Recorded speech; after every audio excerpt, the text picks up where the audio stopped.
Pessoal, boa tarde. Vocês estão me ouvindo? Pessoal, estão conseguindo visualizar aí na tela de vocês? Estamos sim, professor. Ok. Então, obrigado. Pessoal, estou na aula passada, né? Nós começamos a falar sobre os diagramas de fase em equilíbrio, né? Então, o diagrama de fase, ele é um gráfico que ele tem na sua ordenada a temperatura e na abscissa a composição. O diagrama de fase mais utilizado é o binário, né? Que significa que ele se trata de um sistema que tem dois componentes, ou de uma liga que tem dois componentes, ok? Há também, né, diagramas de fase que tem três componentes, né? Mas no nosso caso, nós vamos se limitar ao binário, que é o mais utilizado.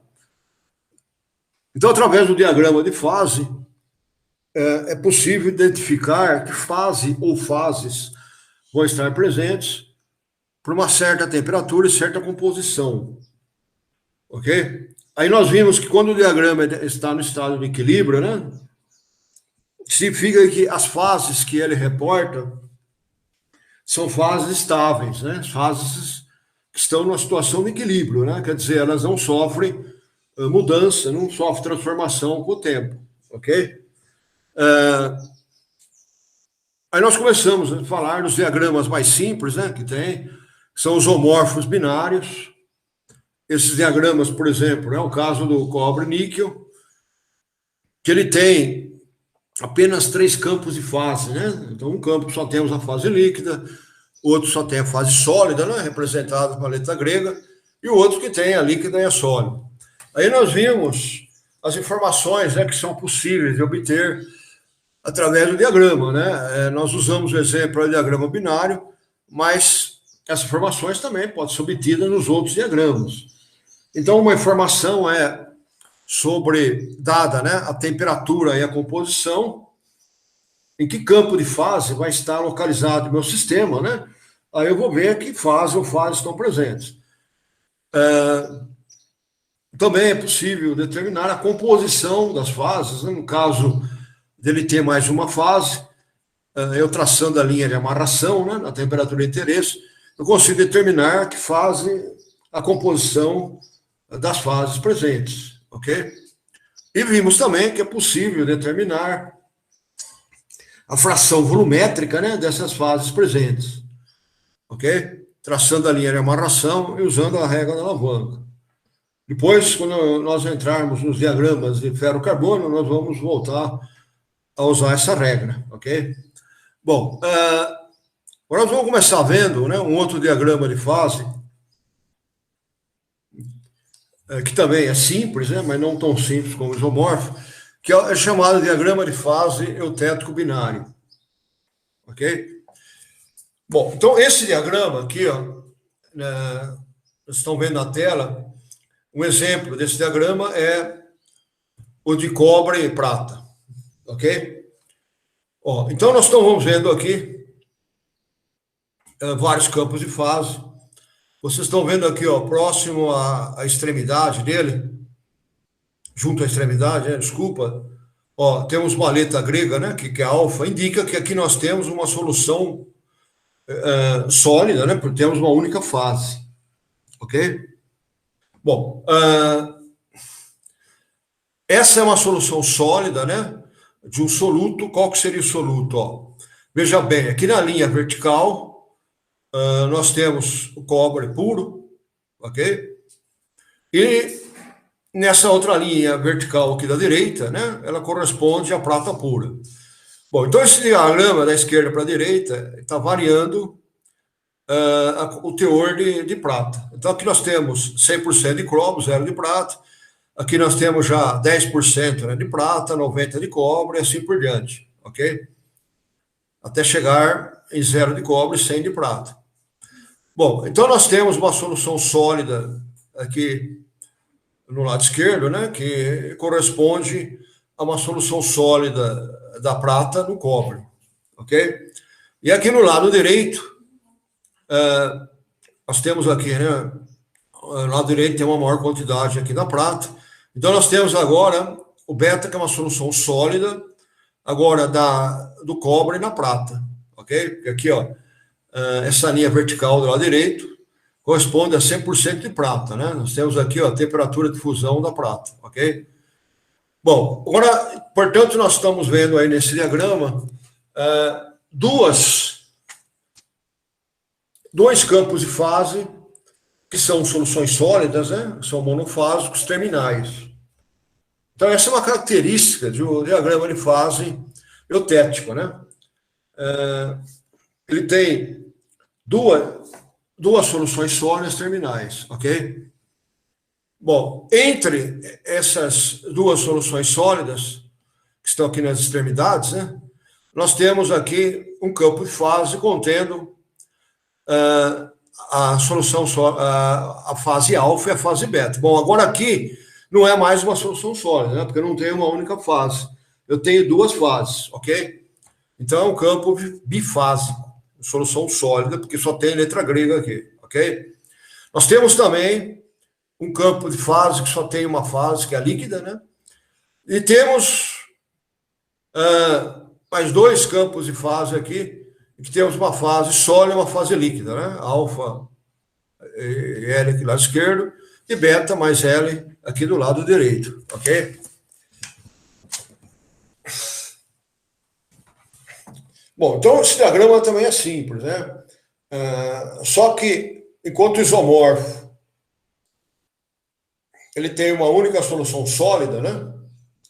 Ok? E não tem nenhum campo de fase com duas fases sólidas diferentes, o eutético binário ele tem duas soluções sólidas, né? Dois campos de fase, cada uma solução sólida, e tem também um campo de fase que apresenta de duas fases entre essas duas soluções sólidas extremas, ok?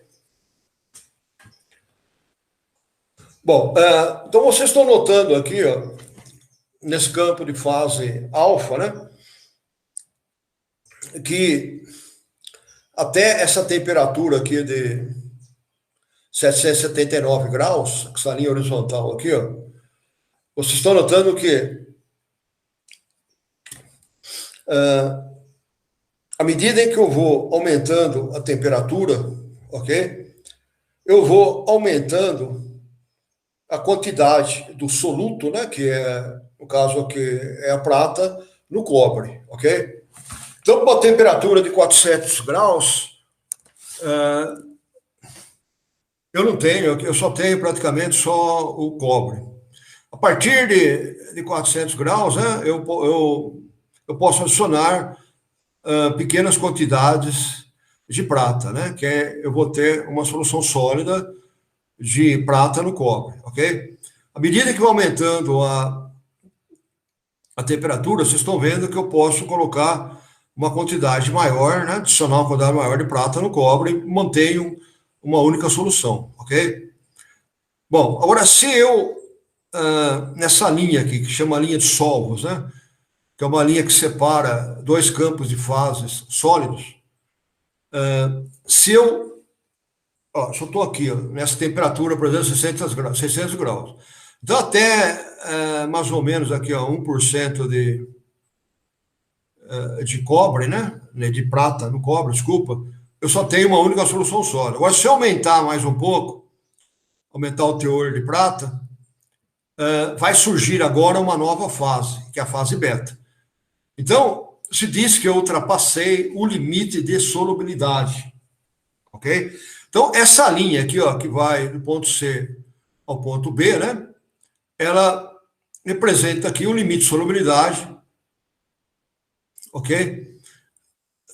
Do soluto no solvente, né? Sendo que ultrapassar esse limite de solubilidade, forma uma nova fase sólida. Vocês estão vendo que nessa temperatura de 679 graus, né? Eu posso adicionar aqui quase 10% de prata no cobre, mantém uma solução sólida. Se aumentar a temperatura, aí começa a diminuir a quantidade de prata, né, que eu coloco no cobre, ok? Porque se eu ultrapassar esse teor, né, de soluto, ultrapassar o limite de solubilidade, vai aparecer a fase líquida aqui, como vocês estão vendo aqui à direita, ok?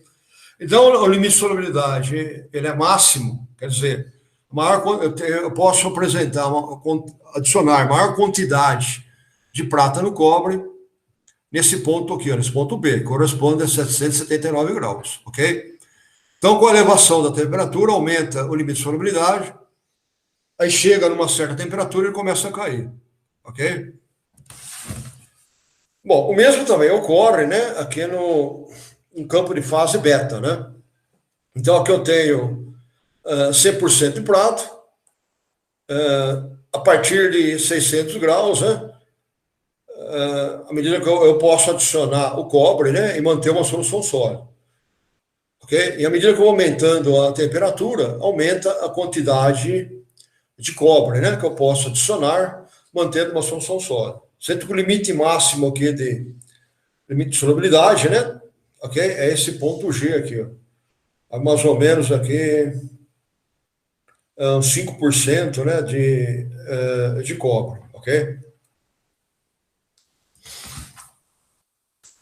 Bom, vocês estão vendo agora, nesse gráfico, o ponto E. O ponto E equivale, né, a uma composição, né, correspondente aqui, ó, a mais ou menos 72%, quase 72%, né, 71,9% de cobre. Ok? E mais ou menos 28, né, 1,1% de prata. Bom, esse ponto E, ele é denominado de eutético.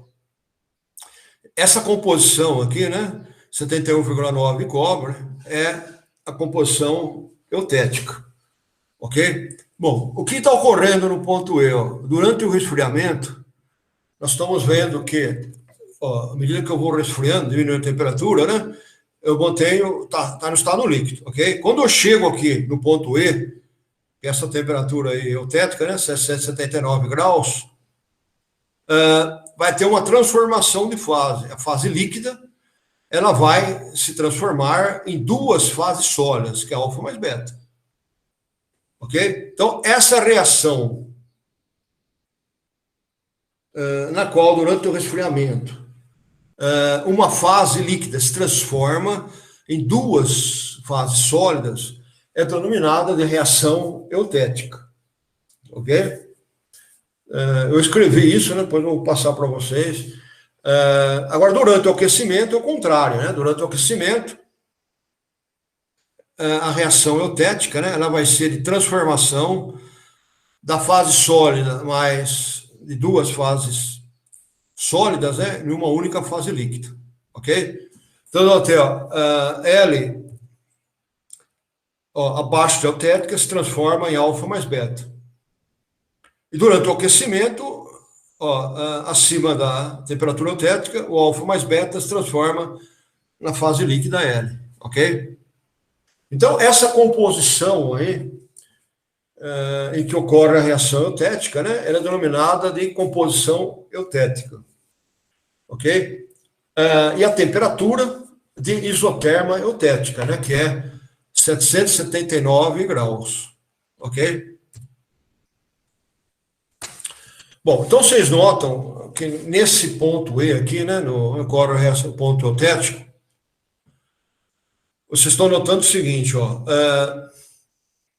aqui nós temos essa linha vertical, à esquerda, corresponde ao cobre puro, ok?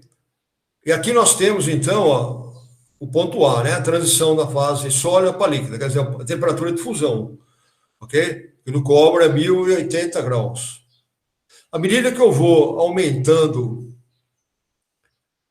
o teor de prata, né, vocês estão vendo que essa temperatura de fusão, né, agora é de uma liga, ela vai diminuindo cada vez mais, ok?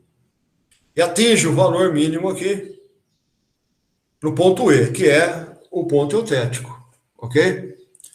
Já é o caso aqui da prata, né? A temperatura aqui de fusão dela está aqui,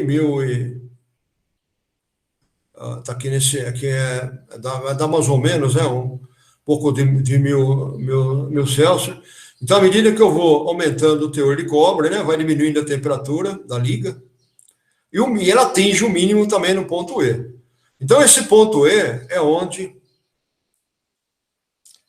a temperatura de fusão é mínima, ok? É onde eu necessito, né, de uma menor temperatura para transformar todas as fases sólidas em líquido, ok? Então, essa é uma característica da composição eutética. Nessa composição, a temperatura de fusão, né, ela é mínima, é a menor em relação às outras composições, ok? Pessoal, vocês estão me ouvindo, pessoal?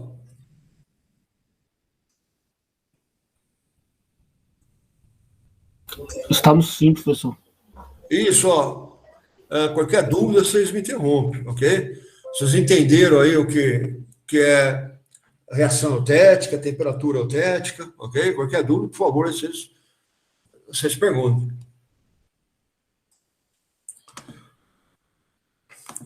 Bom, então esse é o diagrama, né, do eutético binário, né, eutético. Então vocês viram que característica dele, né, as características dele é a presença de uma reação, de uma composição que tem uma reação eutética, ok? Eu tenho duas soluções sólidas, né, que estão na extremidade do diagrama, ok? E um único campo de fase que eu tenho duas fases sólidas. Então, essa é a característica do eutético binário, ok?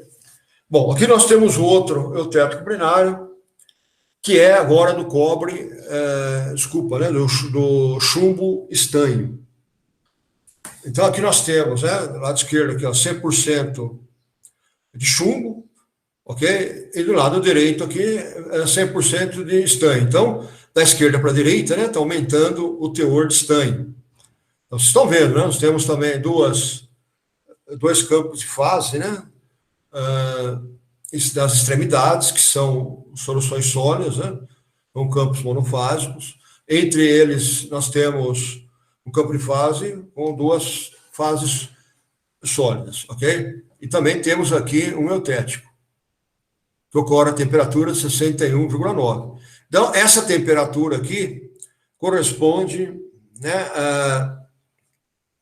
à isoterma estética, ok? E essa composição aqui, ó, 61,9 estanho, é aquela composição da liga chumbo-estanho, ok?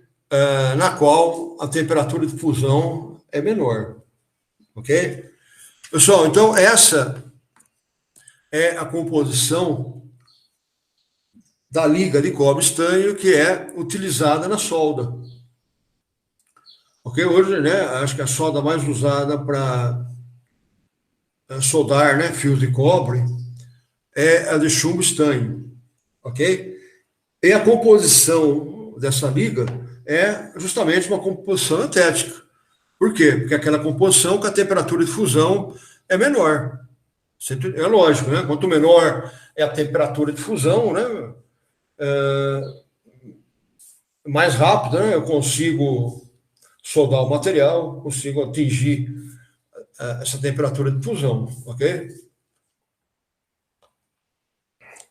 Pessoal, vocês vão ouvir falar, né, muito em um texto, uma literatura, né, um texto sobre materiais, principalmente sobre materiais metálicos, o que eles chamam de constituinte eutético. Constituinte eutético é um composto, uma fase, né? É uma fase, ou pode ser também um composto que apresenta uma temperatura de fusão menor do que as fases adjacentes. Ok? Então, durante a solidificação, ok?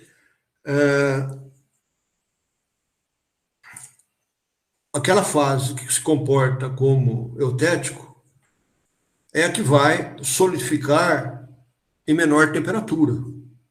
Então, imagina assim, né? A maior parte do material, estou resfriando, né? Tenho uma liga, né, de vários componentes, está fundido, daí começa a resfriar, né? Então ela vai solidificar à medida que eu diminuo a temperatura, ok? Bom, essa fase que se comporta como eutético, ok? Ela é que vai ter menor temperatura de fusão. Então, ó, as fases que estão em volta dela solidificam. E ela ainda continua no estado líquido, ok? Só numa temperatura mais baixa é que ela vai solidificar. Bom, agora a presença desse composto, né, que atua como eutético, geralmente não é bem vista, né? Não é, ela tem efeitos negativos, ok? Que veja bem, né, ó, durante o resfriamento, ok? Ó, então veja, deixa eu mostrar aqui para vocês. Ó. Então eu tenho aqui só. Ó, então, ó, vê se vocês estão conseguindo enxergar o desenho aqui, pessoal.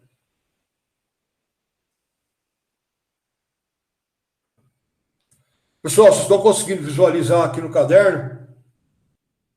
Tá bem clarinho, professor. Dá para ver? Dá para ver mais ou menos. Deixa eu ver se melhora. Ó, aqui vocês estão vendo, né? Ó, uma fase sólida, né? Aqui é o meu material, ele tem uma fase sólida. E aqui uma outra fase que é líquida.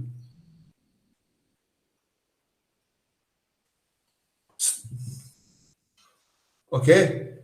Então, durante o resfriamento, né, eu vou ter o eutético que começa a solidificar, mas o eutético ainda não. Então, durante o resfriamento, eu vou ter essa situação aqui. Ó. Eu vou ter o eutético, né, que está ainda no estado líquido, e o vizinho dele, né, a região restante do material está no estado sólido. Ok? E aí o que acontece? Durante a solidificação, eu tenho várias tensões no material. Ok? Porque o resfriamento não é. Vocês lembram que não é uniforme, né? Tem região que contrai mais rápido que a outra, né? Então, eu vou ter tensões aí de contração e de tração. Ok? Então, o que acontece é o seguinte. Pessoal, essa fase líquida, né? Que corresponde ao eutético durante o resfriamento, como ela ainda está no estado líquido e o resto está no estado sólido, ela atua como fator ampliador de tensões e tração. Ok? Então, isso pode gerar, inclusive, trincas no material, na proximidade do eutético. Ok? Então, a presença do eutético, muitas vezes, ela não é desejada, né? Porque durante a solidificação do material, como o eutético, ele solidifica, né? Fase, o eutético solidifica em temperaturas mais baixas, ok? Então, nós vamos ter que, durante o resfriamento, vamos ter a fase líquida, que é o eutético, em volta dele, fase que já solidificou, ok? E como durante o resfriamento eu tenho também tensões de tração, essa região líquida, né, que corresponde ao eutético, pode atuar como ampliador de tensões de tração, ok?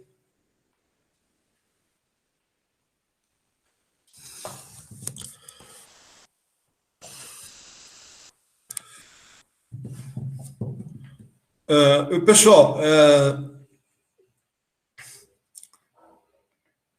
então, ó, no eutético, né, como vocês viram na composição eutética, é onde eu tenho a menor temperatura de fusão, ok?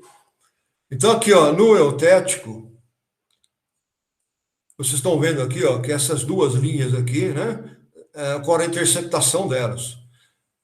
Bom, vamos falar um pouco da nomenclatura, né? Ó, essa linha aqui, ó, que vai desse ponto a esse, vou mostrar aqui que aqui está tem letras, né? Ó, a linha de A aí, ok, é conhecida como líquidos, né? Porque é uma linha que separa um campo de fase que é só líquido de um outro que já tem uma fase sólida, ok? Bom, então essa do BF também, né? Essa linha, desculpa, né? EF também é linha líquidos. Bom, essa linha aqui, ó, que faz fronteira entre campos de fase que só tem fase sólida, né? É solvos. Já essa linha aqui, ó, BE, né? Ó, BEG, né? Essa linha aqui, ó, ok? Ela divide uma região que eu tenho só fase sólida de uma que eu também tenho uma fase sólida e uma fase líquida, ok? Aí ela é denominada, né, de solvos. Aqui também, ó, ela está, né, separando uma região que só tem fase sólida e uma outra que também, além da sólida, também tem fase líquida, ok? Então são as linhas sólidas. Bom, então no eutético, né, as linhas líquidos se interceptam, ok? No eutético, a linha líquido e a linha sólido tá na mesma temperatura, tá aqui, ó, ok? Afastando do eutético, por exemplo, 60% de cobre, né? Aqui, ó, 60% de cobre, a temperatura da linha solvos, né? Da linha sólida, né? Desculpa, né? Que essa linha BG, ó, ela continua sendo 679 graus, só que a líquido agora aumentou um pouco, né? Ela vai ser, ó, um valor um pouco acima de 800, ok? Então, pessoal, no eutético, a temperatura sólidos e líquidos, né, é igual, ok? E afastando do eutético, elas vão ficando diferentes, ok?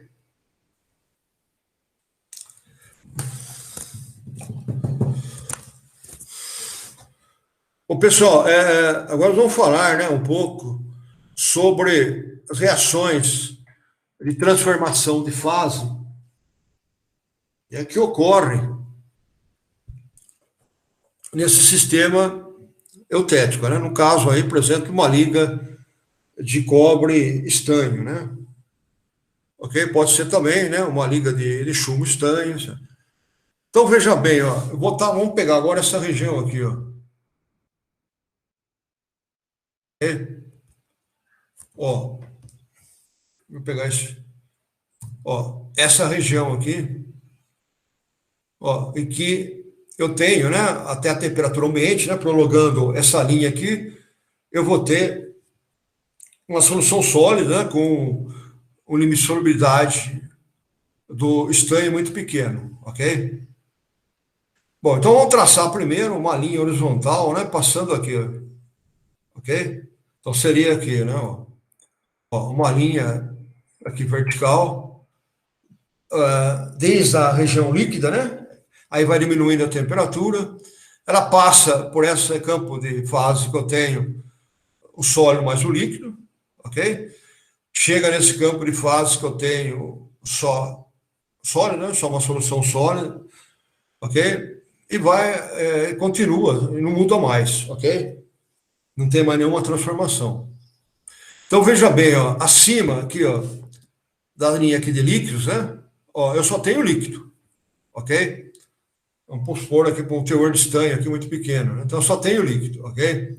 Bom, refri, continuo tendo só líquido. Agora eu cheguei aqui nessa região aqui, ó, um pouco abaixo aqui dessa linha líquido, que eu estou localizado aqui num campo de fase que eu tenho, além do líquido, tem também uma fase sólida, ok?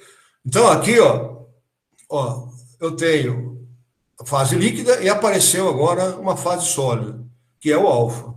Essa região aqui, mais cinza aqui, né, que é a minha fase sólida, ok? Bom, agora abaixo dessa linha sólidos aqui, ó, toda a fase líquida solidifica formando uma única fase sólida que é alfa. Como está aqui, ó, que é alfa, ok? Então, ó, abaixo dessa linha aqui de sólidos, ocorre a solidificação total da minha liga, né? Então, eu só botei agora só fase sólida alfa. Aqui são os grãos, ok? Ó, e aqui a fase sólida alfa, certo? Pessoal, aí vocês por favor, aí vocês me interrompam, né? Se não estiver entendendo essas transformações que estão ocorrendo, ok? Deixa eu dar uma...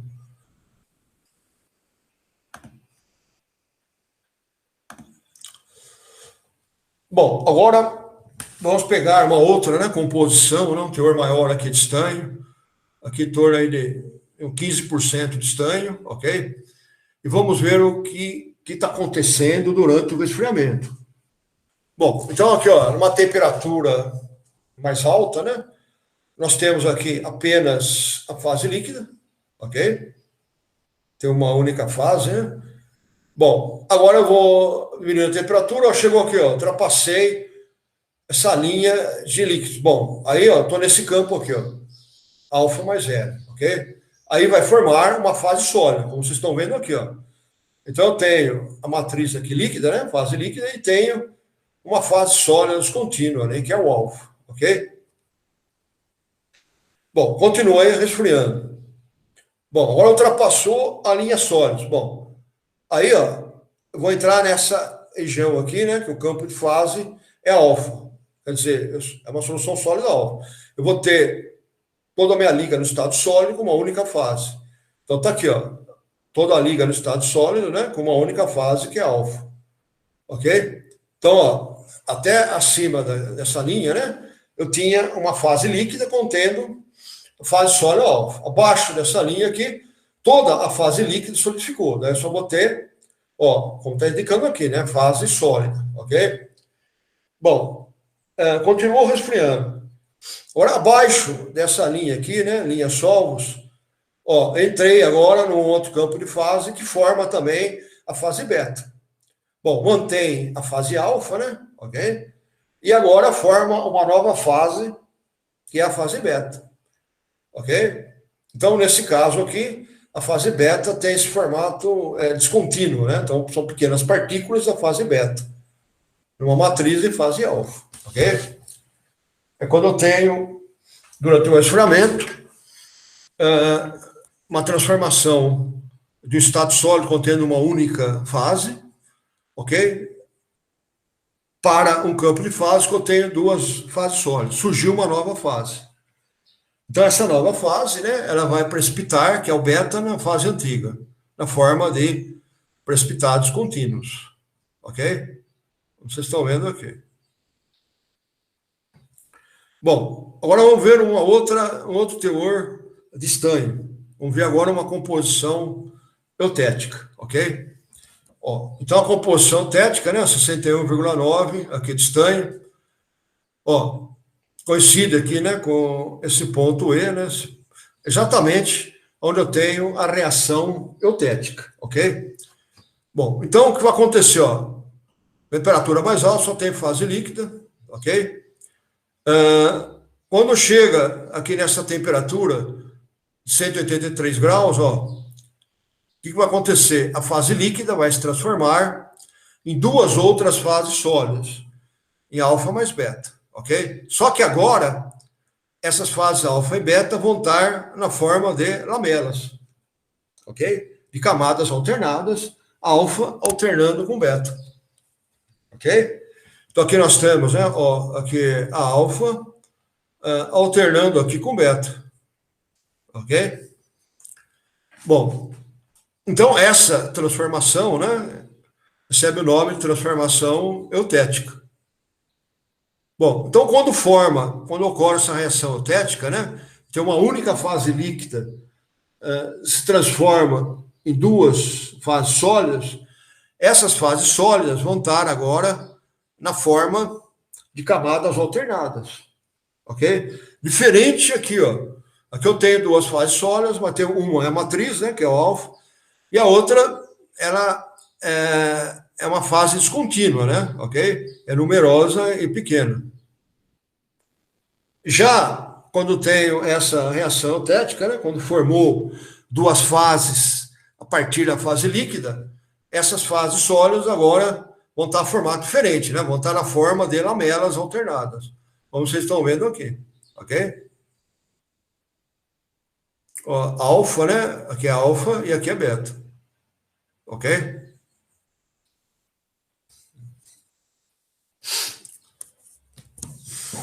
Bom, agora vamos ver uma composição entre aqui, ó, entre esse ponto e esse daqui, né? Ok? Então vamos pegar aqui ó, a composição, por exemplo, em torno aqui de 20, entre 20 a 61, ok? Aqui está mostrando, né? A liga eutética, né? Você tem fases na forma de lamelas, ok? Forma de camadas alternadas, ok? Uma é uma alfa e outra é beta, ok? Bom, agora pegou aqui, ó. Então, pegou agora 40% de estanho. O que vai acontecer agora durante o resfriamento, ok?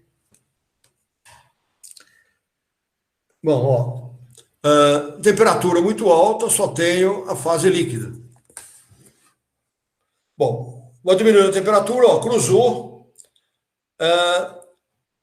essa linha aqui, né, que é a linha líquida. Cruzou ela, ó, mantém a fase líquida, né, só que vai formar agora a fase sólidas contínua, né, ó, tá mostrando aqui, ó, que é alfa, ok?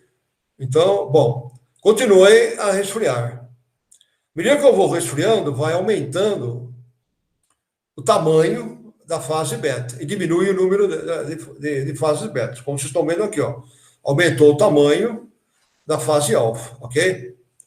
Bom, quando chega agora nessa temperatura aqui, né, que é a sólidos, ó, abaixo dela, o que vai acontecer? Bom, a fase alfa, né, formada acima dessa temperatura, se mantém. Aqui, ó, ela se mantém, ok? Mas a fase líquida, né, ó, abaixo dessa temperatura aqui, né, essa isoterma, ok? Ela se transforma em duas outras fases sólidas, como vocês estão vendo aqui, ó. Porque aqui eu não tenho mais fase líquida, ok? Só tenho duas fases sólidas. Bom, então, ó, o que vai acontecer, ó? Essas fases alfa, né, formada em temperaturas mais altas, se mantém, como vocês estão vendo aqui, ok? Ó, a fase alfa está aqui. E abaixo dessa temperatura exotérmica eutética, todo o líquido, né, vai se transformar em camadas alternadas, em duas fases, alfa mais beta, em camadas alternadas, ok? Uma é alfa e outra é beta, ok? Então, pessoal, durante o resfriamento, eu resfrio, eu chego a uma temperatura em que a fase líquida passa para duas fases sólidas, essas duas fases sólidas, ok? Vão estar na forma de camada. Ok? Quando eu estou diminuindo a temperatura, né? Tem uma fase sólida alfa, ok? E apareceu uma nova fase, a beta, ok? Mas eu parti aqui de uma fase sólida, né? Resfriei, apareceu uma nova fase. Essa nova fase não vai estar na forma de camadas, vai estar na forma de partículas contínuas, como vocês estão vendo aqui, ok? Agora, quando a solidificação parte, né? Quando eu estou resfriando o material, ok? E chega uma temperatura em que a fase líquida vai se transformar em duas outras fases, que é a transformação eutética, né? Aí essas novas fases vão estar na forma de camadas ou de lamelas alternadas, ok? Desse outro lado aqui é a mesma coisa, né? Só que aqui, ó, durante o resfriamento, ó, quem vai formar primeiro vai ser a fase beta. Então eu vou ter aqui, ó, matriz líquida contendo partículas de beta. Abaixo dessa temperatura aqui mantém essas partículas, né, beta, e toda a fase líquida se transforma em camadas alternadas e alfa mais beta.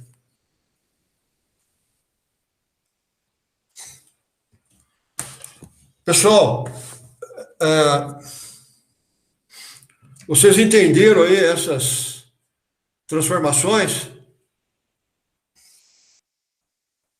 Nós vamos agora partir para a lista, né? Mas antes disso, né, eu pergunto para vocês. Pessoal, vocês entenderam essas transformações que nós vimos, né? Vocês querem alguma explicação, que eu repita alguma explicação?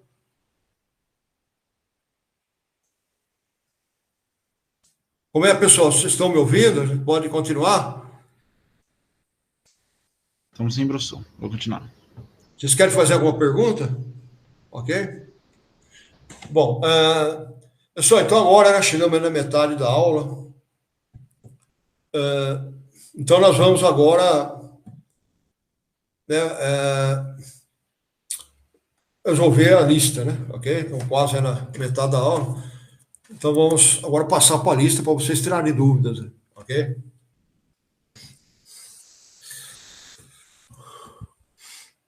Deixa eu só pegar aqui.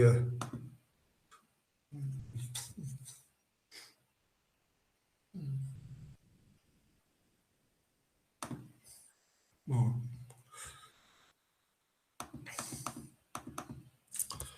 Pessoal, vocês estão visualizando aqui a lista na tela? Vocês estão conseguindo enxergar?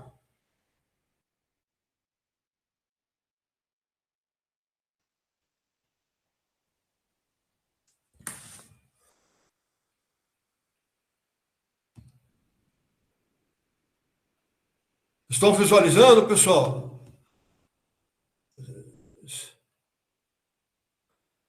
Pessoal, vocês estão me ouvindo? Estamos sim, professor. É porque...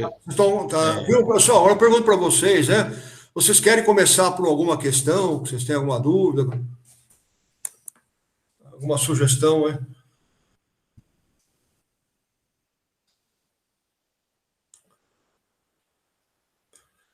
Alguma questão que vocês gostariam de a gente começar a discutir por ela?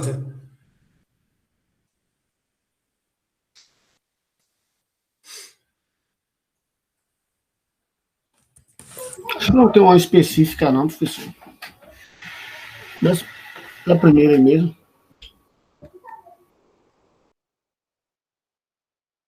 Bom,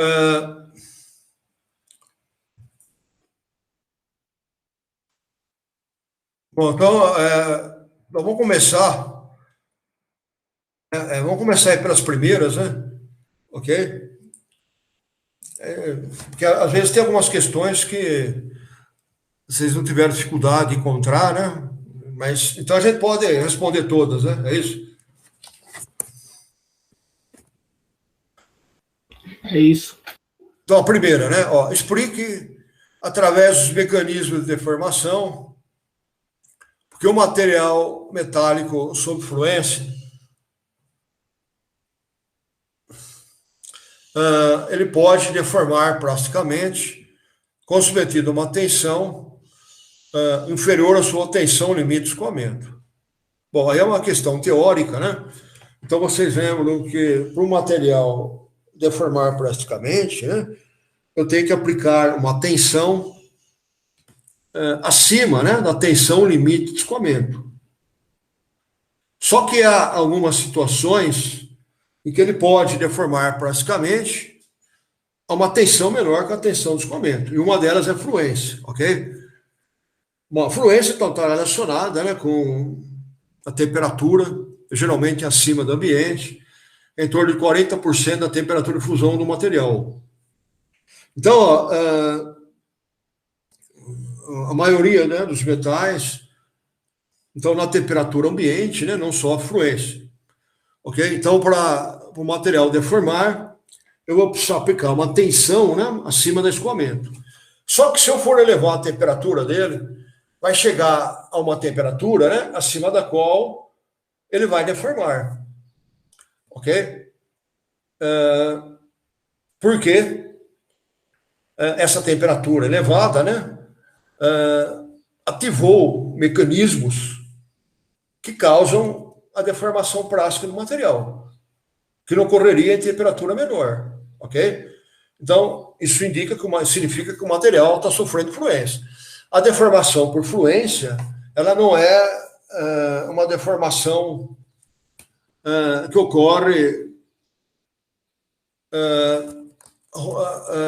ocorre prontamente, né? É uma deformação que depende do tempo, ok? Ela não ocorre bruscamente, né? Ela depende do tempo, ok? Então, quando o material vai sofrer fluência, né?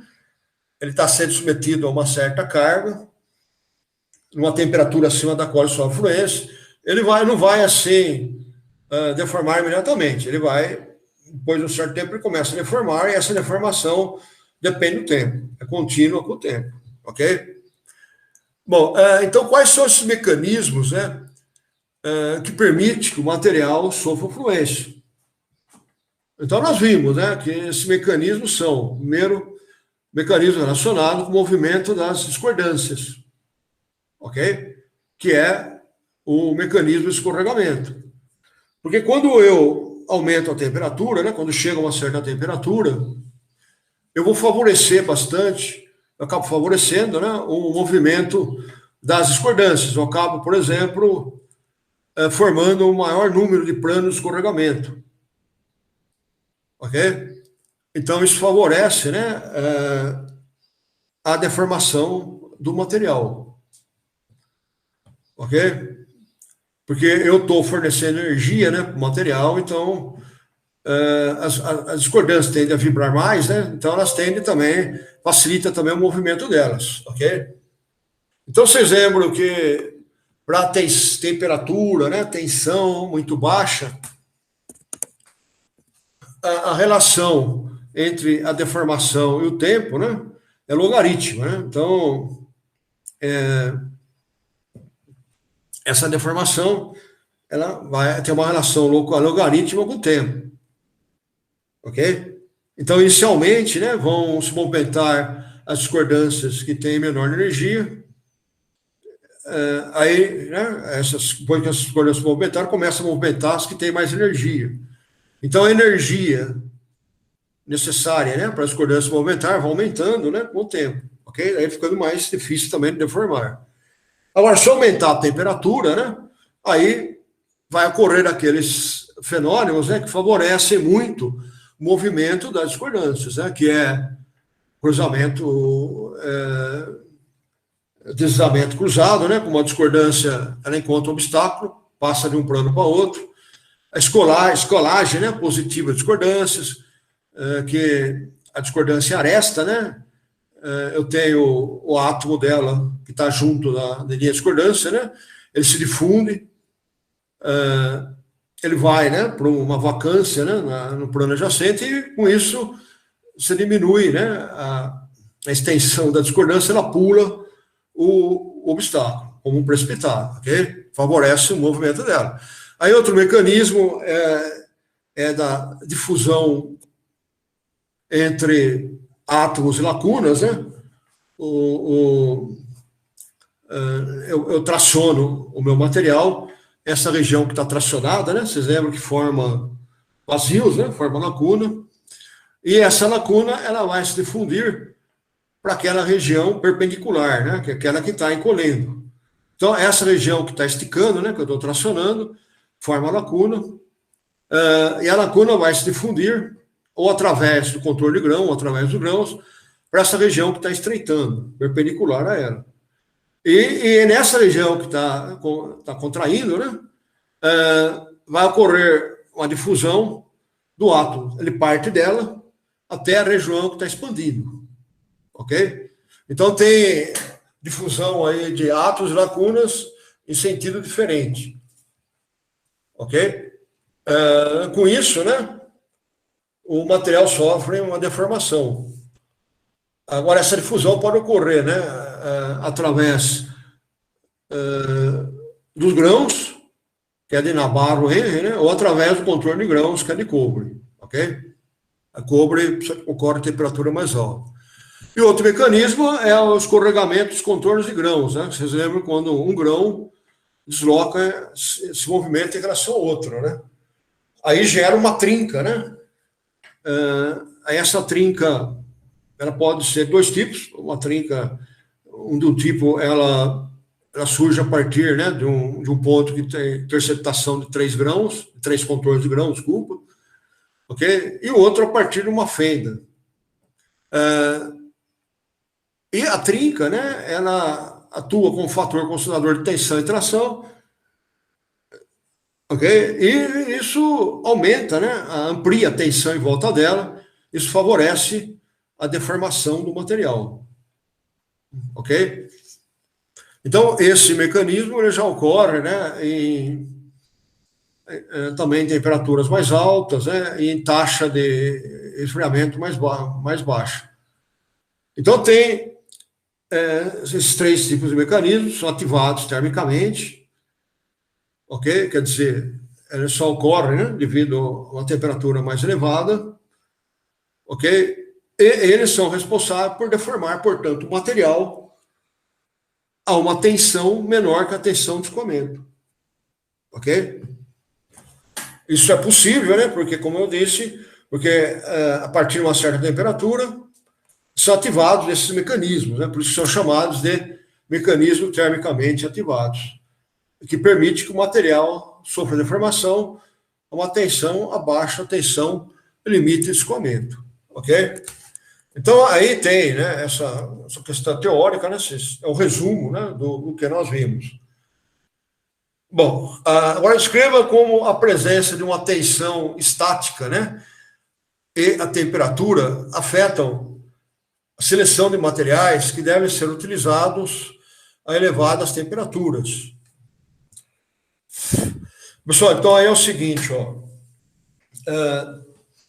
Vocês lembram, né, que o material, quando está submetido acima da temperatura ambiente, ele não pode sofrer nenhum dos 2 seguintes fenômenos: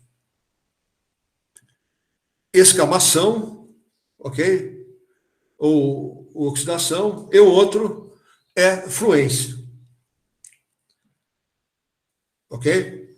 Bom, a fluência, ela ocorre a uma temperatura menor do que a escamação, ok? Então, quando o material está sendo submetido a uma tensão constante, ele pode sofrer fluência. Aí, a temperatura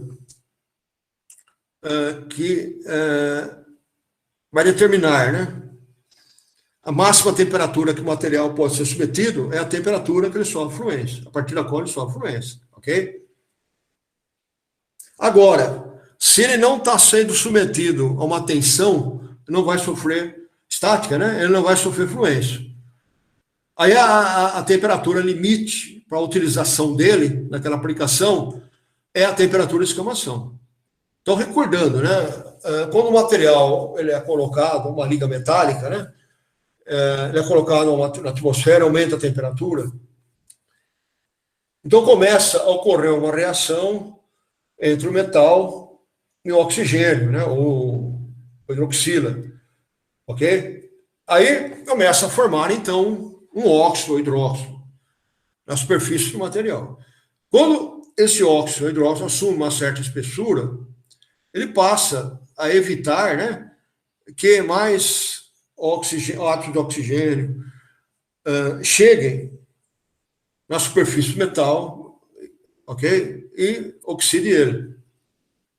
Então, a gente diz que formou um óxido ou hidróxido protetor. Ok? Bom, agora se eu continuar aumentando a temperatura, vai chegar numa temperatura que esse óxido protetor se rompe. Aí, passa a ocorrer a formação de óxidos ou hidróxidos, né? Não aderentes, ok? Porosos. E vai formando eles ao longo do tempo, não para mais de formar, ok? Quando acima da temperatura de escamação, esses óxidos vão formando livremente, não há mais obstáculo ao crescimento deles. Só que eles são pouco aderentes, ok? São porosos. Então, o resultado você vai diminuindo a presença de material, que o material vai reagindo ao oxigênio e você vai diminuindo a espessura do material, ok? Se for o caso de uma chapa, ok? É um efeito negativo. E o outro é que esses óxidos geralmente têm baixa condutividade térmica, né? Em equipamentos que precisa ter boa quantidade térmica, nem trocador de calor, evaporador, a ocorrência aí da escamação é prejudicial, ok? Essas escamas, né, que são esses óxidos não aderentes, né, são os conhecidos também como porosos, como carepas, ok?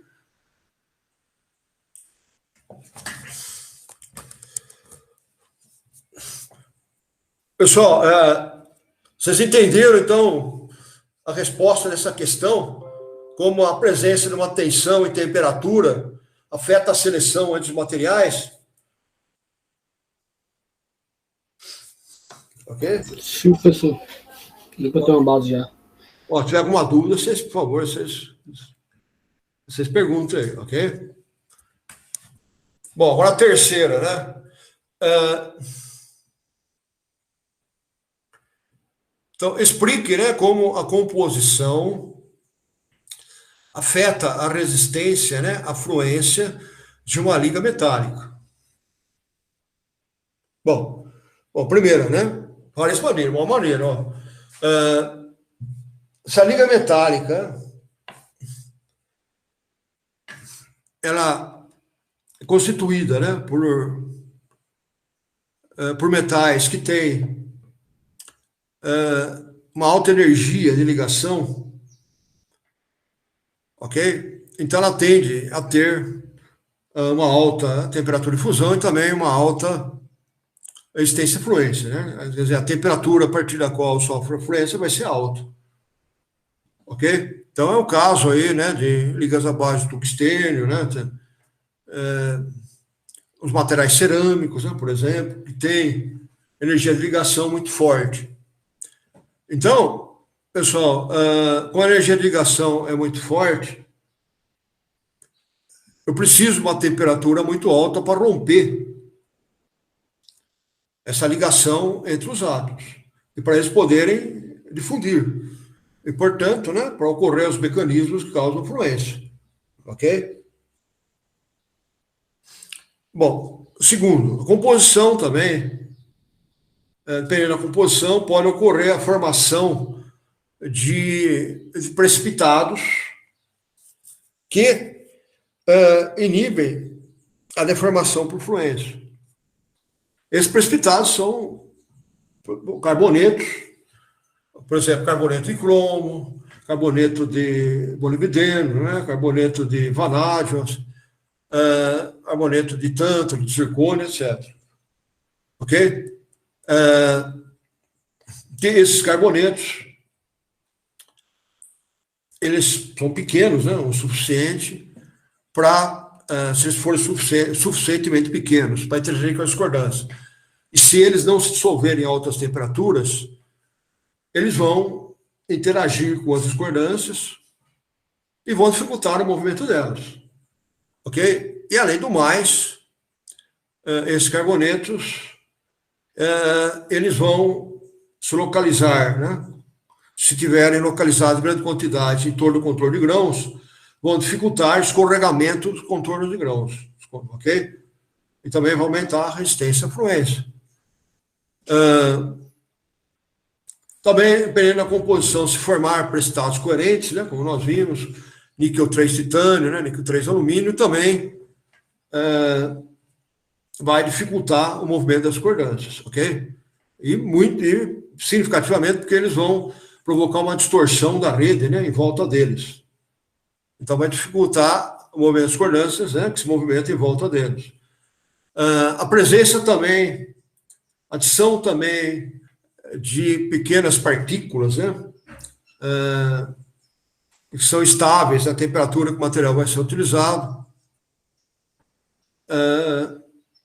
Também, e são pequenas, né, o suficiente para interagir com as discordâncias, também aumenta a resistência à fluência, né? É o caso de pequenas partículas de alumina presentes numa liga de alumínio, ok? Esse efeito é conhecido como endurecimento por dispersão. Então, essas partículas que não são precipitadas, né, porque elas foram adicionadas no material, elas inibem também a deformação do material. E inibe também o crescimento dos precipitados, ok? E também, a composição também afeta, né, a extensa fluência. Quando são adicionados na liga metais, né, que apresentam baixa energia de efeito de empilhamento. Ok? Porque aí, nesse caso, né, a distância entre as discordâncias parciais, né, é mais alta, ok? Dificulta a recombinação dela e dificulta o deslizamento cruzado, né? Dificultando, portanto, o movimento das discordâncias, consequentemente, a deformação do material. Ok? Então, a composição pode afetar essas três maneiras, né? Dessas várias maneiras.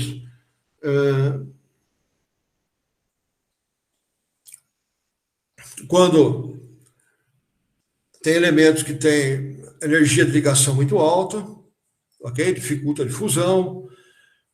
Elementos que formam precipitados, que podem interagir com as discordâncias, né? E são estáveis o suficiente para não solverem, que também, ao se localizar em torno do controle de grão, né, dificulta o escorregamento dos grãos, dos controles de grãos, e também precipitados que diminuem a energia de efeito de empilhamento. Ok?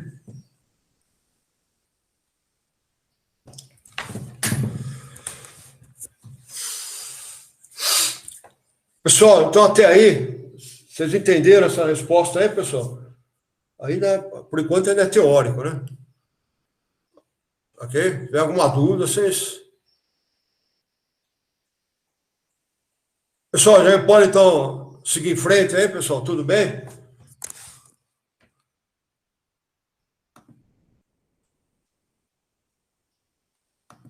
Tranquilo, professor. Ok.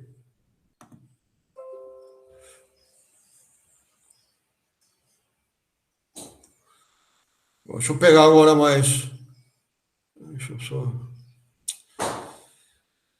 pegar mais uma questão agora. Deixa eu só sair daqui que está... Essa...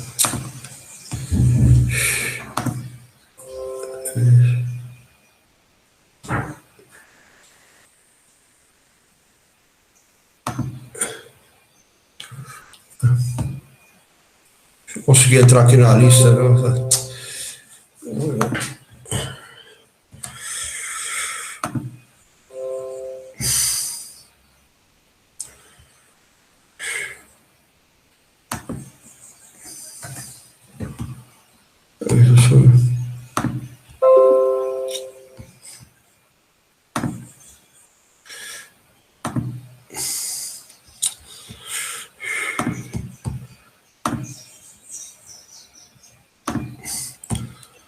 Pessoal, explica as diferenças, né, entre os parâmetros, os seguintes parâmetros, né? Então, fator de concentração de tensões, fator de intensidade de tensões, né?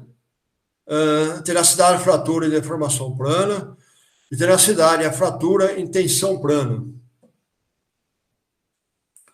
Bom, então, ó, fator concentrador de tensão, né? Então, o que era mesmo, né?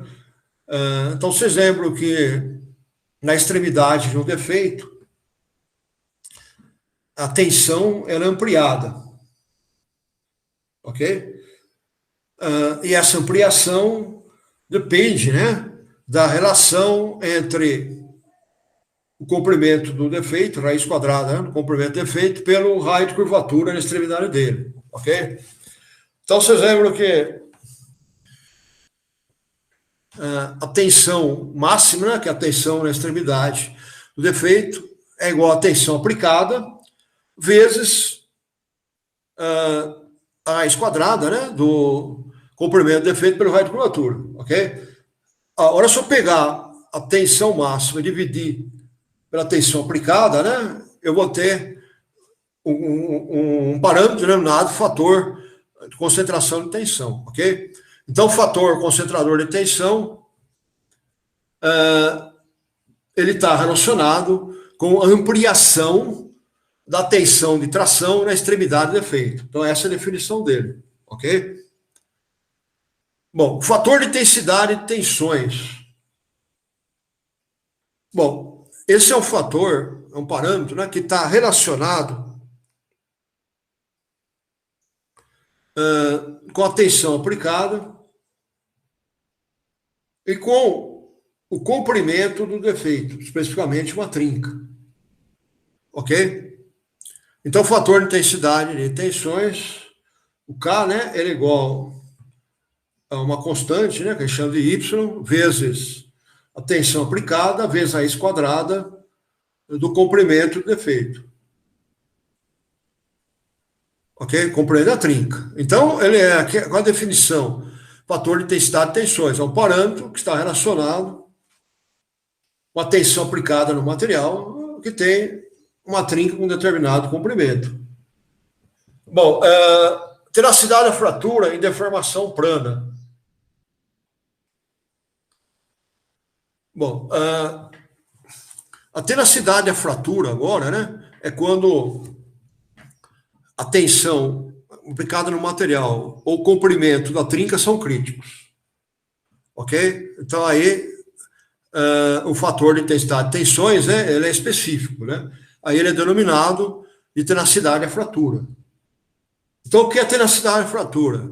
É um tipo, né, de fator de intensidade de tensões que ocorre quando a tensão aplicada ou o comprimento da trinca é crítico. Ok?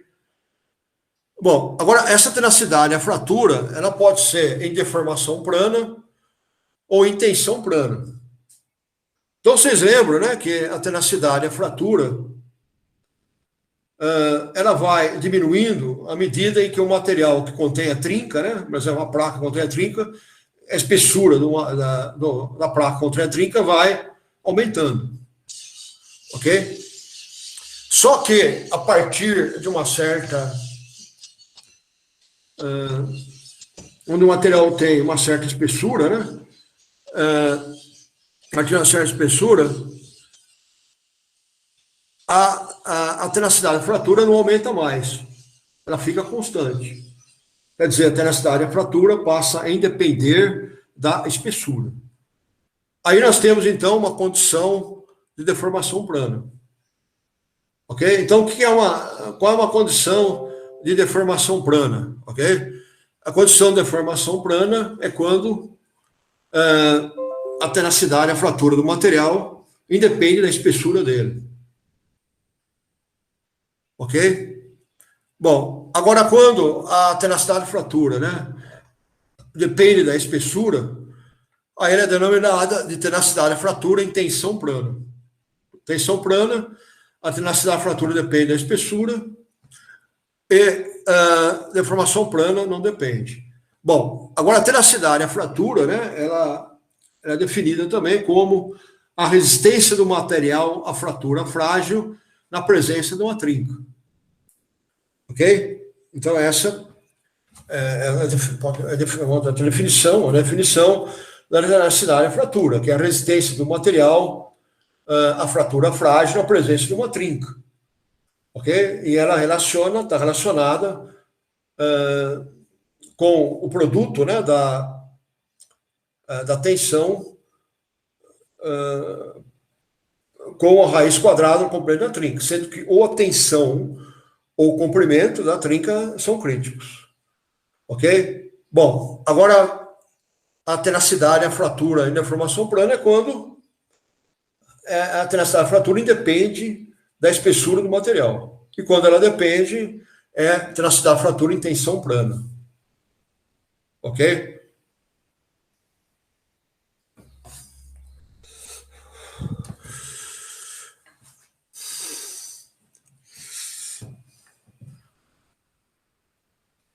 Pessoal, vocês entenderam aí a diferença entre esses parâmetros? Ok? Se não tiver claro, Pessoal, se não tiver claro, vocês, por favor, vocês perguntam. Beleza. Ok. Bom, quinta questão. Descreva como pode ser possível identificar se a ruptura de um material ocorreu através de fadiga. Bom, aí eu vou, né? O método mais simples é observar a superfície de fratura do material. Ok?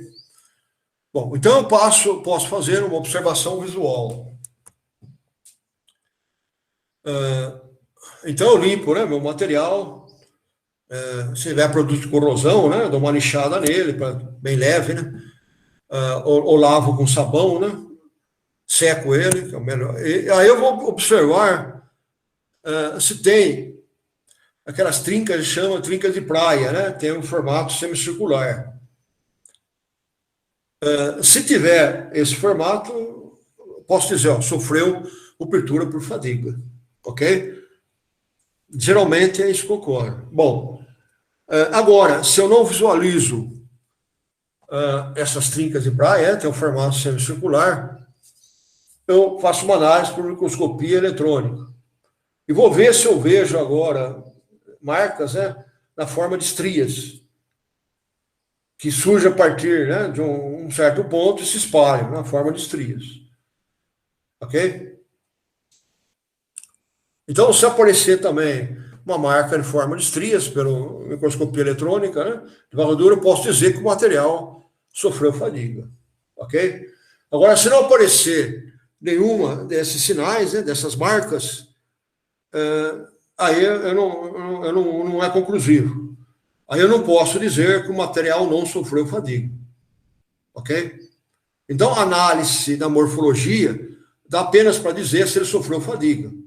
Se apareceu aquelas marcas características, se aparecerem aquelas marcas. Se não aparecerem, aí pode ser que ele sofreu fadiga, mas ok? Eu não posso dizer que ele não sofreu fadiga.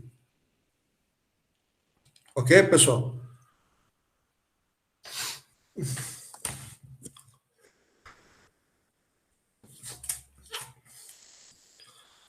Bom, agora a sexta, né? Bom, ó, explique como o formato dos grãos de um material pode afetar a sua resistência à fadiga. Então vamos pegar aqui, ó. Vamos pegar aqui uma.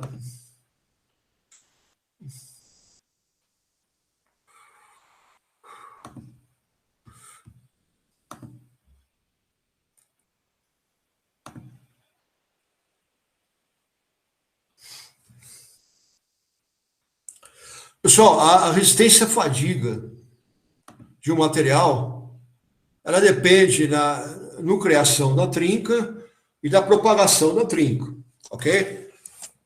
A trinca geralmente nucleia num sítio concentrador de tensões, no defeito, né, que atua como sítio concentrador de tensão e tração.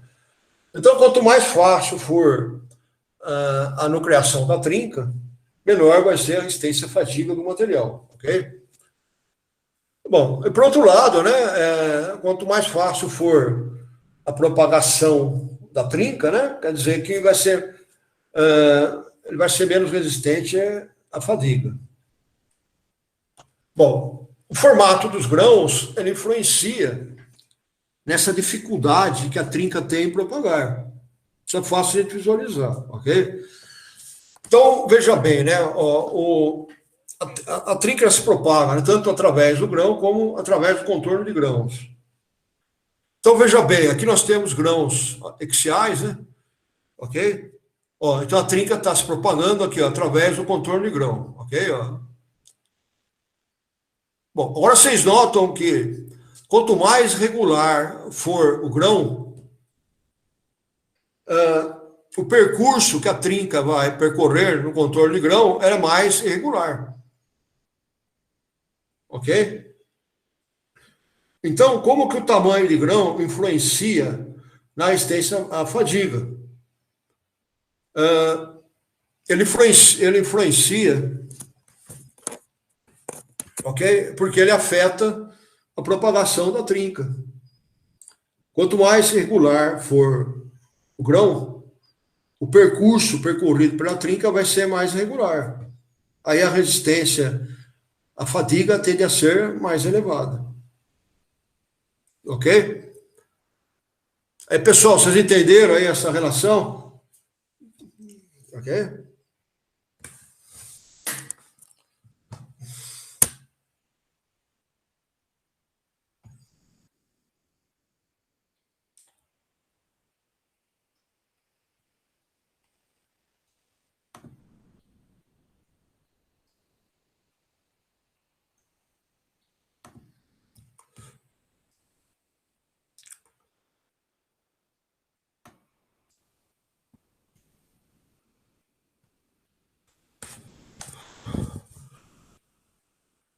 Pessoal, vocês estão me ouvindo aí? Tá tudo em ordem? Tudo em ordem. Ok, viu? Qualquer dúvida aí, por favor, vocês perguntam, ok? Bom,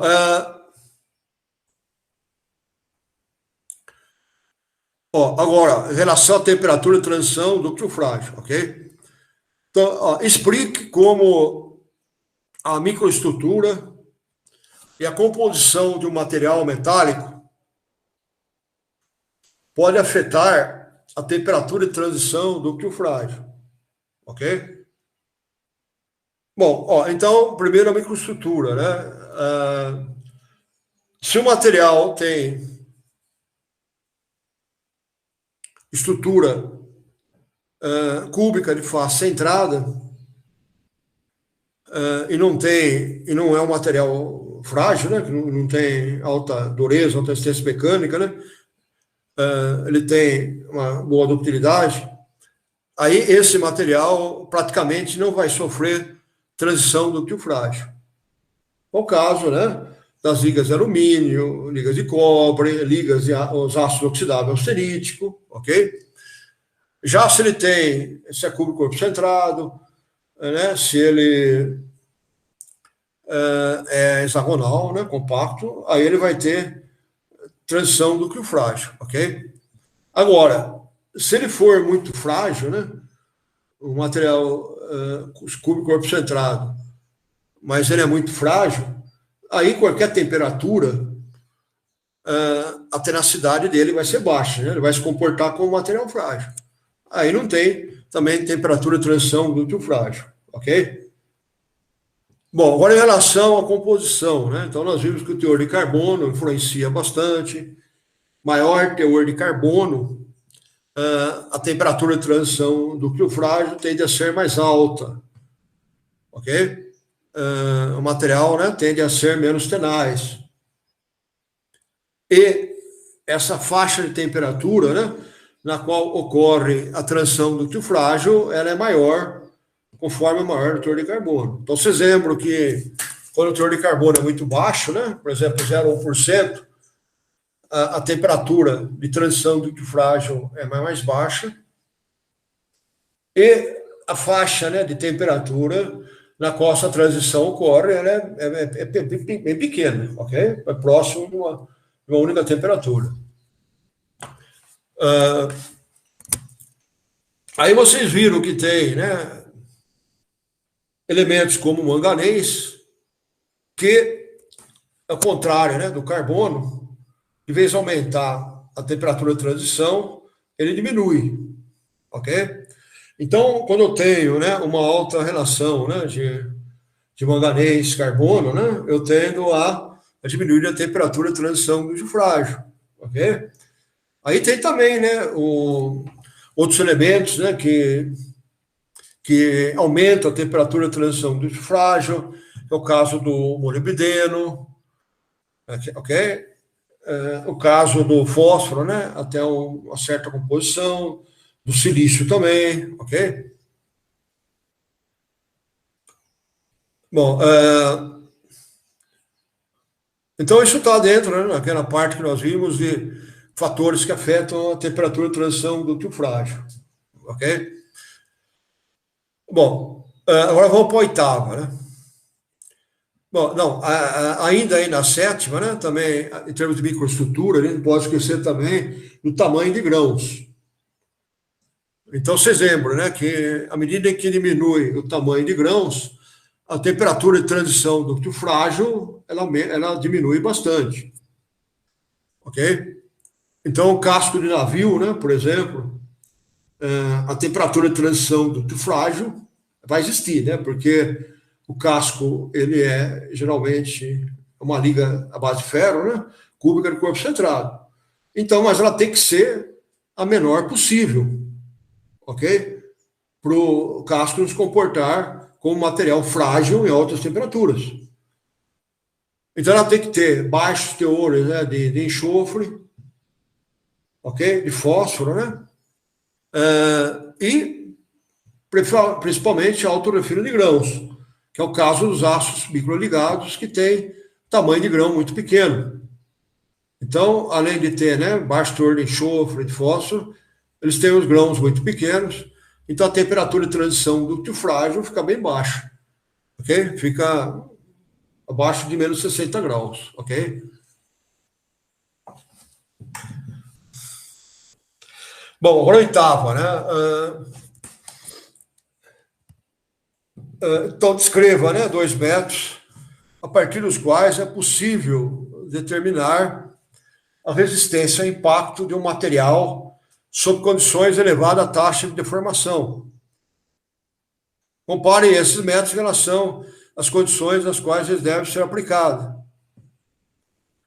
Bom, então, determinar a resistência ao impacto em condição de elevada taxa de deformação, ok? Que seria a resistência ao choque, né?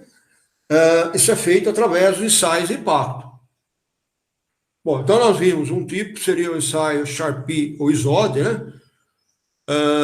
Quando o corpo de prova ele é colocado na trajetória da lâmina de um pêndulo, ok? Aí, após romper o corpo de prova, né? Esse pêndulo ele vai atingir uma certa temperatura, quanto maior uma certa altura, desculpa. Quanto maior for essa altura, né, significa que ele absorveu menos energia, né, quer dizer, teve menor resistência ao impacto.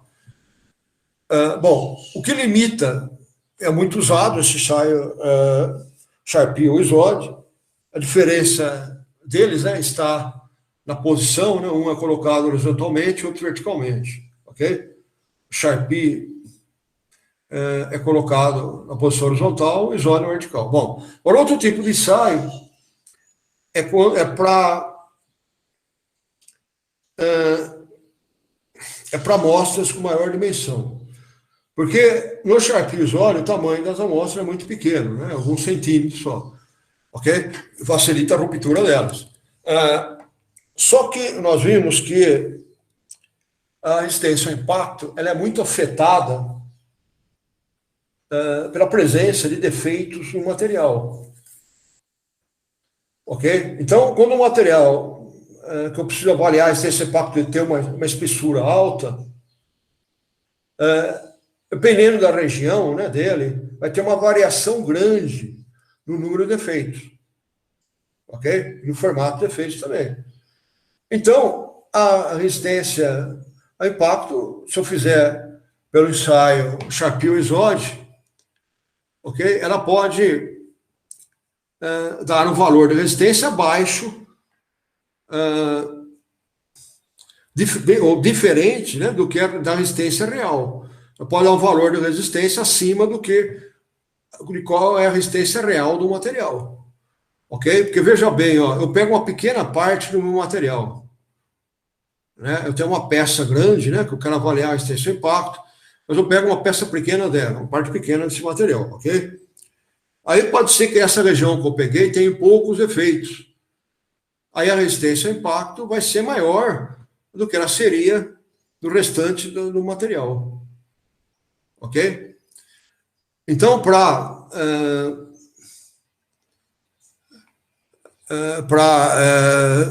superar essa limitação, tem outros ensaios de impacto, além do Charpy e ISOD. Então, por exemplo, um tipo de ensaio seria o ensaio dinâmico, ok?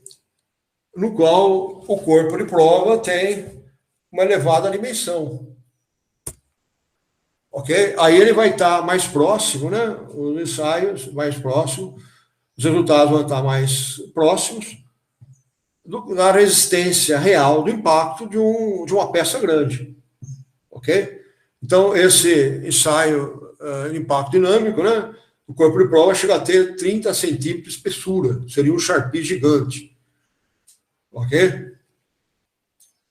Aí tem também, né, os outros ensaios que usa explosivo, né, o ensaio da queda, né, que é para determinar aquela temperatura, né, abaixo da qual o material é totalmente frágil, ok? Bom, agora entre ensaios de dureza. Então aqui, ó, te explique, né, as principais diferenças entre os métodos de dureza Rockwell e Brinell. Eu escrevo uma vantagem do Rockwell sobre o Brinell e vice-versa. Então, ó, o Rockwell, pessoal, vocês lembram, né, que era aquele ensaio no qual a medida de dureza era associada à profundidade da incisão. Então, aplica primeiro uma pré-carga, né, uma pré-carga de menor valor, e depois uma carga mais alta. Ok? Aí é medido, né, o equipamento mede a diferença de profundidade. A profundidade final, a carga mais alta, né, menos a profundidade pela pré-carga.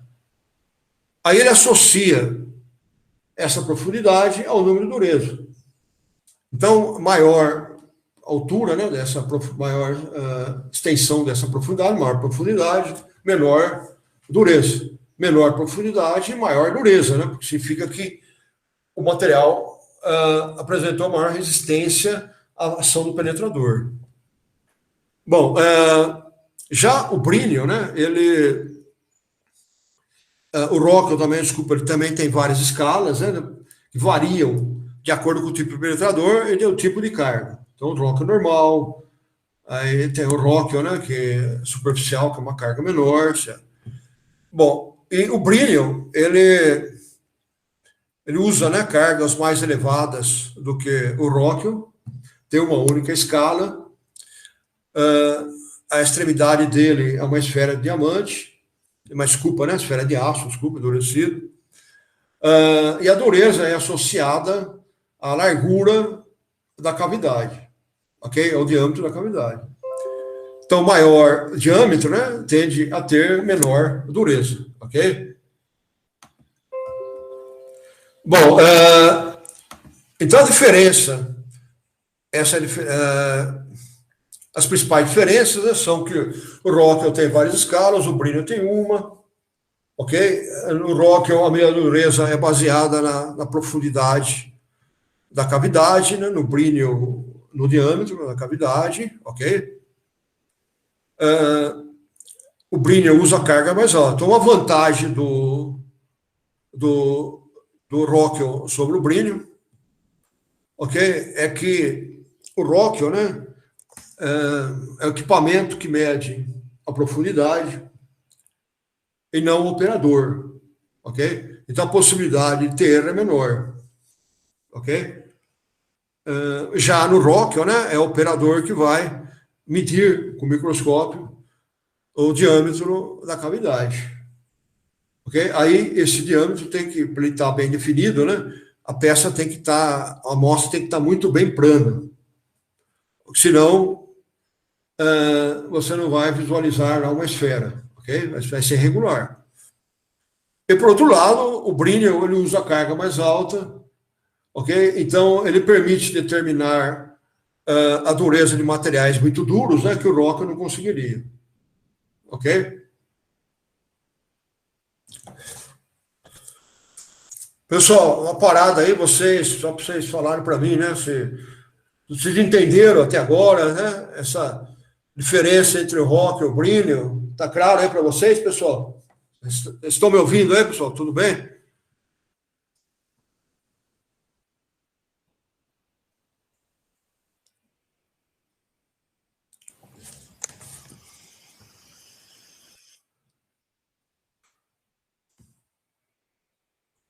Pessoal, tá tudo em ordem aí? Vocês estão me ouvindo?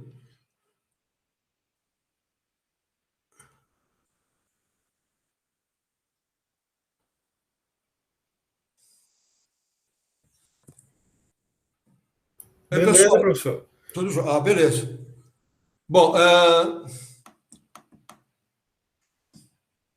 vamos fazer agora a 10ª, né? Que é explique em que condições o limite de resistência à tração de uma liga ferrosa, né?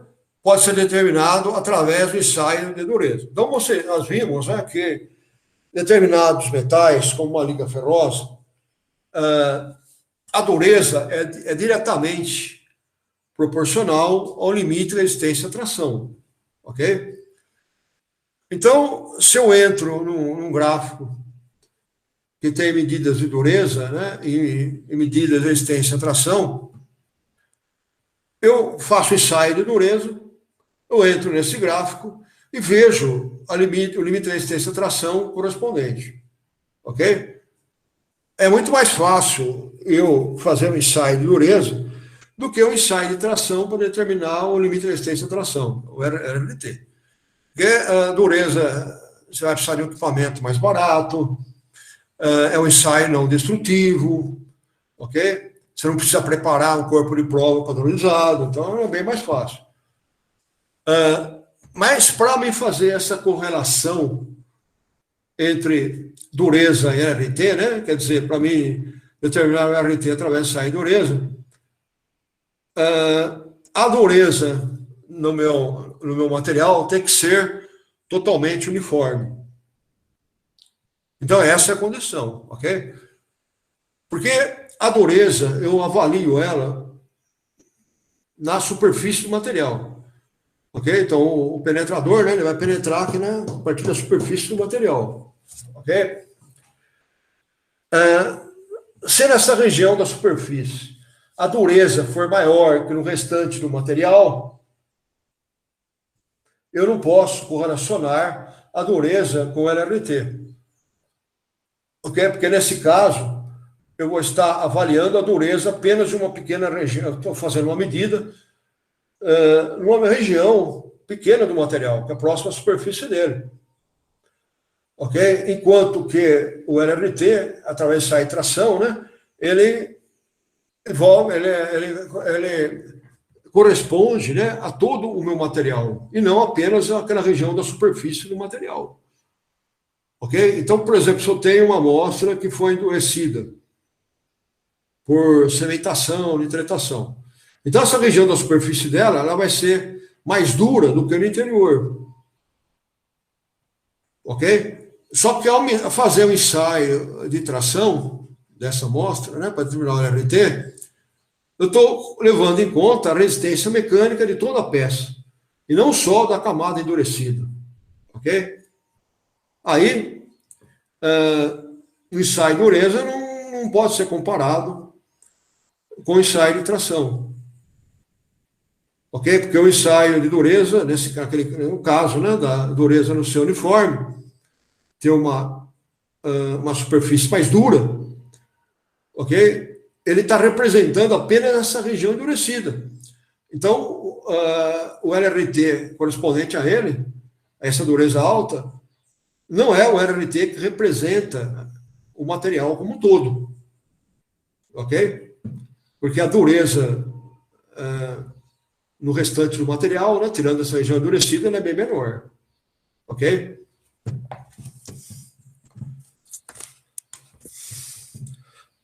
Bom, então vamos ver agora, né, ensaios, a 11ª, né? Bom, descreva os ensaios que devem ser realizados para selecionar um determinado material metálico que deve ser utilizado nas condições descritas abaixo. E justifique, né? Bom, então nós temos aí uma liga ferrosa, ela vai ser usada no casco de um navio. Ok? Considere que a superfície dessa liga se encontra revestida com depósito polimérico, que protege a superfície metálica contra desgaste por abrasão. Bom, então, ó, os ensaios que nós vimos, né? E vamos ver se eles se aplicam nesse caso, ok? E que informação eles fornecem. Bom, primeiro, nós vimos, ó, dureza, tração, né? Ensaio de dureza, tração, ensaios de impacto, KIC, fadiga, fluência, ok? Bom, então vamos ver a dureza. Bom, nesse caso aí, ó, eu quero avaliar apenas, como está dizendo aí na questão, a liga ferrosa. Bom, eu teria que fazer ensaio de dureza aí, pessoal. Então veja bem, né? Então, nesse caso, eu não precisaria fazer ensaio de dureza.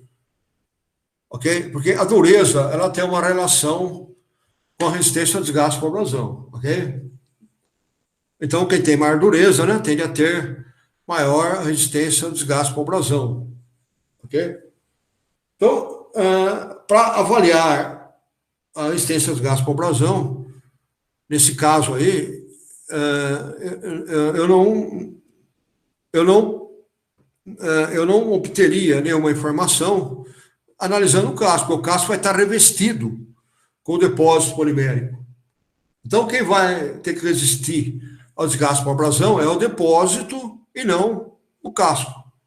É o revestimento do casco e não o casco. Então, não adianta o casco ser muito duro, okay? Ou ser muito mole, né? Isso não vai interferir na resistência do desgaste por abrasão, ok? Porque tem um revestimento. É esse que vai proteger o material, ok? Agora aí, caberia sim o ensaio de dureza, né? Caso esse casco tenha uma dureza uniforme, e aí eu posso determinar o LRT. Mas, o limite de resistência de tração, mas em todo caso eu teria que determinar também a tensão de escoamento, né? A ductilidade, então eu teria que, de todo jeito, fazer ensaio de tração. Então, ensaio de tração, aí eu tenho que fazer, porque eu preciso saber, né, qual é o limite de tensão de escoamento, né, do meu casco, do casco do navio, né, para ver se qual é a espessura, né, que a chapa tem que ter para atender a resistência mecânica solicitada, ok? Então eu tenho que fazer aí o ensaio de tração. Bom, ensaio de fluência não preciso fazer, porque nós vimos, né, que a fluência só ocorre quando a temperatura, né, está acima de 40% da temperatura de fusão. E aí vai estar na temperatura ambiente, né, uma liga ferrosa, a temperatura de fusão é mais de 1000 graus, né, ok? Então, no ambiente não tem fluência, ok? Fadiga é necessário, porque a liga é submetida a carregamentos cíclicos, né, no caso da onda do mar. Aí vai dizer, né, qual é o limite da resistência à fadiga da liga, e aí eu posso calcular se a liga vai ou não sofrer fadiga, ok?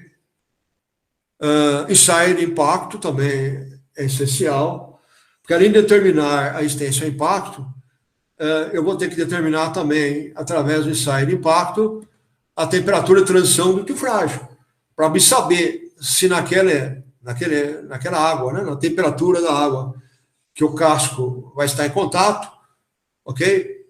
Se ele não vai ter comportamento frágil. Quer dizer, se a temperatura de transição do frágil dele vai estar abaixo da temperatura da água que ele vai estar em contato. Então, aí eu tenho que fazer, ok? O KIC, aí é a resistência à fratura, né? Frágil. Então, eu determino o KIC quando o material tem um comportamento frágil, o que geralmente não é para ocorrer no casco, né? O casco é uma liga de aço, né, que deve ter um comportamento dúctil, ok? A não ser que eu considere que vai ter um impacto muito grande, né? Uma alta taxa de deformação e possa ocorrer fratura frágil, né? Mas, normalmente, não ocorre fratura frágil, ok? Então, aí não precisaria fazer o KIC. Aí é uma liga agora ferrosa, surfente, com baixo teor de carbono, a ser utilizada em uma tubulação de uma caldeira através da qual flui um líquido viscoso. Considere que a temperatura do fluido, né, varia entre a temperatura ambiente e uma temperatura em torno de 1% da temperatura de fusão. Bom, aí eu tenho que fazer fluência, né? Porque a fluência pode ocorrer quando a temperatura está acima de 40% da fusão. Então, aí, eu sabe que tem que fazer fluência, ok?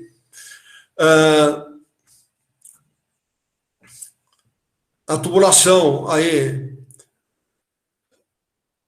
ela, uma caldeira, né? Você tem que varia a temperatura, aí você vai ter tensões térmicas variáveis, né? Então, aí você vai ter fadiga, né? Então, você, normalmente, fadiga térmica, ok?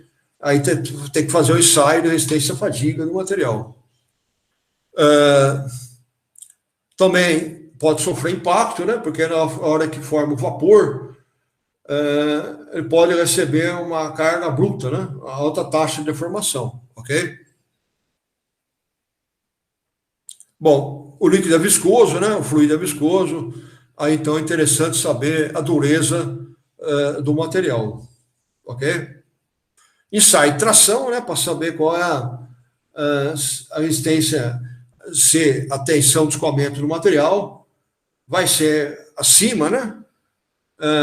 Da carga, da tensão nominal que ele vai receber, ok?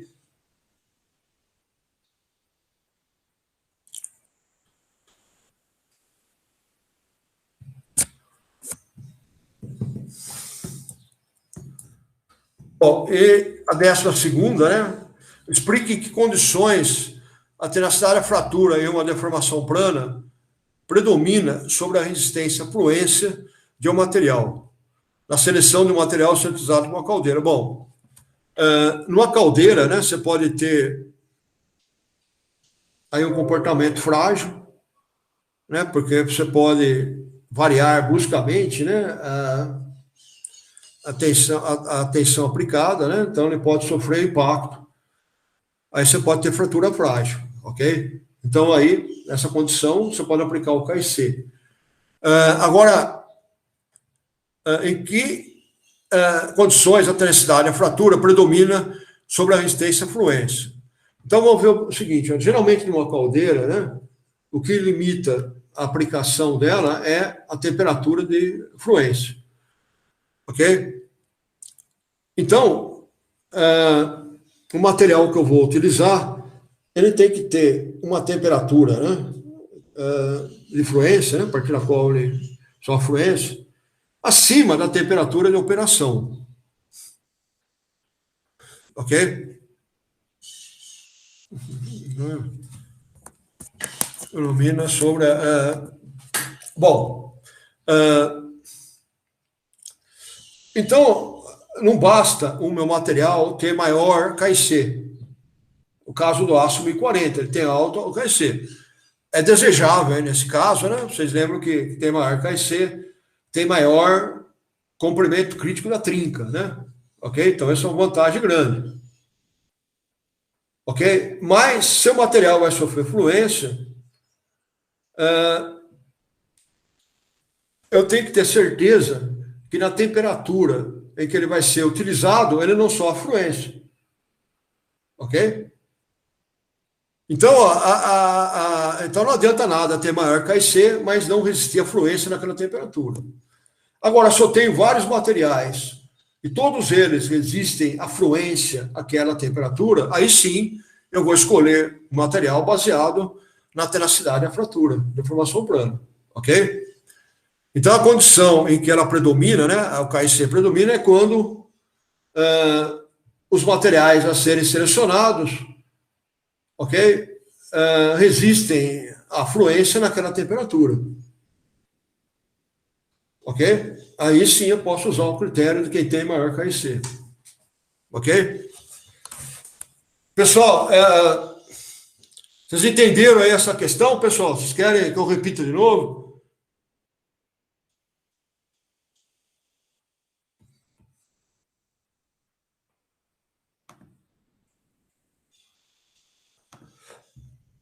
Ei, pessoal, vocês estão me ouvindo?